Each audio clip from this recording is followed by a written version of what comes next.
بڑی خبر سے آپ کو آگاہ کریں، قومی ٹیم کے مایہ ناز بیٹر بابر اعظم تینوں فارمیٹ کی کپتانی سے دستبردار ہو گئے۔ بابر اعظم نے بطور کھلاڑی خدمات جاری رکھنے کا اعلان کر دیا۔ اپنے سوشل میڈیا پیغام میں بابر اعظم نے کہا کہ تمام فارمیٹ کی کپتانی سے دستبردار ہو رہا ہوں، تینوں فارمیٹ میں بطور کھلاڑی پرفارمنس جاری رکھوں گا۔ سابق کپتان نے کہا کہ میری کپتانی میں ٹیم نے ون ڈے میں پہلی رینکنگ حاصل کی، ٹیم کے نئے کپتان سے بھرپور تعاون کروں گا۔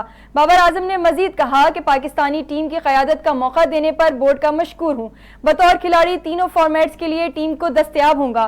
انہوں نے کہا کہ کپتانی چھوڑنے کا فیصلہ مشکل تھا، مگر فیصلے کا وقت یہی ہے۔ نئے کپتان کو اپنے تجربے کی بنیاد پر سپورٹ کروں گا۔ بابر اعظم نے آج ہی chairman P C B management committee Zaka Ashraf سے ملاقات کی تھی، جس کے دوران انہیں صرف ٹیسٹ ٹیم کی کپتانی برقرار رکھنے کی پیشکش کی گئی تھی۔ بابر اعظم نے مزید کہا کہ وائٹ بال کرکٹ میں نمبر 1 بننا تمام کھلاڑیوں کی محنت کا نتیجہ تھا۔ نیوز اسٹوڈیو سے فی الوقت اتنا ہی۔